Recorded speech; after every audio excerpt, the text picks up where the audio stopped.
Hello students, स्वागत है आपका आपकी अपनी हिंदी की क्लास में। स्टूडेंट्स, आज की क्लास हिंदी अनिवार्य की क्लास रहने वाली है क्लास ट्वेल्थ के स्टूडेंट्स के लिए। और क्लास ट्वेल्थ हिंदी अनिवार्य के अंदर एक अध्याय है जिसका नेम है संवाद सेतु। संवाद सेतु जिसके अंदर 4-5 टॉपिक है। उन 4-5 टॉपिक से 12 अंक के प्रश्न वार्षिक परीक्षा के अंदर पूछे जाएंगे। जो महत्वपूर्ण प्रश्न है वो आज की इस वीडियो के अंदर मैं लेके आया हूँ, उसका उत्तर भी मैं आपको बताने वाला हूँ। तो स्टूडेंट्स, वीडियो को आप लास्ट तक ज़रूर देखिएगा।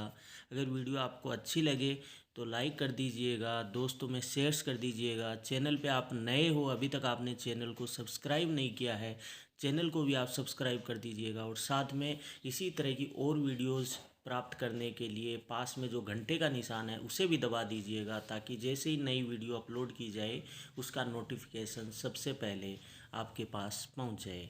तो चलिए स्टार्ट करते हैं। संवाद सेतु जो कि कक्षा 12 हिंदी अनिवार्य के स्टूडेंट्स के लिए रहने वाले हैं। जो इम्पोर्टेंट पर्सन जो परीक्षा में आने की संभावना है उनके उत्तर सहित मैं आपके लिए लेके आया हूँ।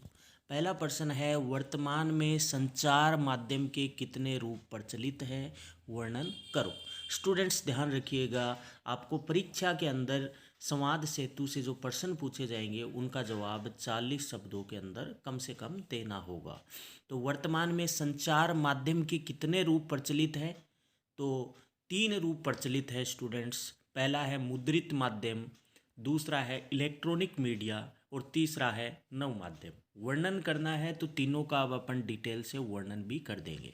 सबसे पहले मुद्रित माध्यम क्या होता है स्टूडेंट्स, वो आपकी स्क्रीन पे है। इसे प्रिंट मीडिया भी कहते हैं। मुद्रित माध्यम मतलब प्रिंट मीडिया भी कहते हैं। इसमें अखबार और पत्र पत्रिकाएं आते हैं। तो अखबार और जो पत्र पत्रिकाएं हैं वो किसके अंदर आते हैं? मुद्रित माध्यम के अंदर आते हैं। अगला है इलेक्ट्रॉनिक मीडिया, इसमें रेडियो और टेलीविज़न को शामिल किया जाता है। तीसरा है नव माध्यम, जो न्यू मीडिया के नाम से भी जाना जाता है। इसमें क्या आता है? इंटरनेट से चलने वाली यानी कि जो भी चीज़ें हैं वो आती हैं। अगला प्रश्न देखिए स्टूडेंट्स आपकी स्क्रीन पर, समाचार लेखन में 6 ककार कौन से होते हैं? ककार ये क्यों आवश्यक है? तो समाचार लेखन में 6 जो ककार है वो कौन कौन से हैं वो आपकी स्क्रीन पे है। पहला है कौन, दूसरा क्या, कब, कहाँ, क्यों, कैसे।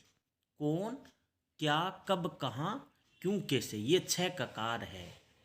और इसमें प्रथम 4 ककारों का प्रयोग, पहले जो 4 ककार है कब, कहाँ, कौन, क्या, कब, कहाँ, इन चारों का प्रयोग तथ्यों के लिए तथा अंतिम 2 ककार जो है क्यों और कैसे का प्रयोग ये समाचार को विस्तार से बताने के लिए किया जाता है। ठीक है स्टूडेंट्स, अगला प्रश्न आपकी स्क्रीन पे, उल्टा पिरामिड शैली क्या है? उल्टा पिरामिड शैली क्या है? टिप्पणी लिखिए। तो आमतौर पर समाचार उल्टा पिरामिड शैली में लिखे जाते हैं। समाचार किस में लिखे जाते हैं? उल्टा पिरामिड शैली में लिखे जाते हैं। ये समाचार लेखन की उपयोगी एवं लोकप्रिय शैली है। इस शैली का विकास अमेरिका के गृह युद्ध के दौरान हुआ। इसमें महत्वपूर्ण घटनाओं को पहले लिखा जाता है, इसके बाद महत्व की दृष्टि से घटते समाचार लिखे जाते हैं। कहने का मतलब सबसे ऊपरी ऊपर महत्वपूर्ण और उसके बाद उससे थोड़े कम महत्वपूर्ण, उसके बाद कहने का मतलब महत्वपूर्ण घटनाओं को पहले लिखा जाता है और उसके बाद महत्व की दृष्टि से घटते समाचार लिखा जाता है। जो कम महत्वपूर्ण है एकदम से वो लास्ट में लिखे जाते हैं। जैसे आप इस चित्र के माध्यम से, डायग्राम के माध्यम से देख सकते हो, सबसे पहले इंट्रो दिया जाता है, उसके बाद बॉडी लिखी जाती है और लास्ट में समापन किया जाता है। तो देखिए अगला इसी शैली को क्या कहते हैं? उल्टा पिरामिड शैली कहते हैं। अगला देखिए बहुत ही शानदार प्रश्न है, हार्ड न्यूज। हार्ड न्यूज और सॉफ्ट न्यूज़ में क्या अंतर है? तो देखिए हार्ड न्यूज़ है वो आमतौर पर रोजाना के घटनाक्रम, अपराध से जुड़ी खबरें या दुर्घटना आदि से संबंधित खबर हार्ड न्यूज़ की श्रेणी में आती है। अब सॉफ्ट न्यूज़ क्या होती है? मानवीय यानी कि कड़ी से जुड़ी खबरें, अर्थात संवेदना को स्पर्श करने वाली समाचार सॉफ्ट खबरें कहलाती है। ये अधिकांश पाक्षिक या मात्रिक पत्रिका में होता है। ठीक है, तो कहने का मतलब मानवीय संवेदना से जुड़ी जो मर्मस्पर्शी जो खबरें हैं वो है सॉफ्ट न्यूज़, और डेली की जो दुर्घटना की, अपराध की, ये सारी जो चीज़ें हैं वो क्या है? Hard news. अब देखिए अगला, टेलीविज़न समाचारों की गुण या विशेषता लिखिए। तो टीवी समाचार तथ्यों पर आधारित होने चाहिए। टीवी के समाचार स्पष्ट होना चाहिए जिससे दर्शक भ्रमित ना हो। टीवी के समाचार संक्षिप्त होने चाहिए। भाषा महत्वपूर्ण होनी चाहिए। ऑडियो और विजुअल यानी चित्रों में साम्य होना चाहिए, समानता होनी चाहिए।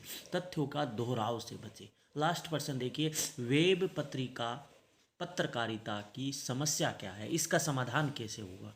तो हिंदी वेब पत्रकारिता में बड़ी समस्या मानक कीबोर्ड तथा हिंदी के फ़ॉन्ट की है। इसके कारण हिंदी की वेबसाइटें नहीं खुलती थी, लेकिन अब मंगल यूनिकोड फ़ॉन्ट के जरिए हिंदी की वेबसाइट विश्व के किसी भी कोने में पढ़ी जा सकती है। अब डायनामिक फ़ॉन्ट उपलब्ध होने से इस समस्या का समाधान हो गया है।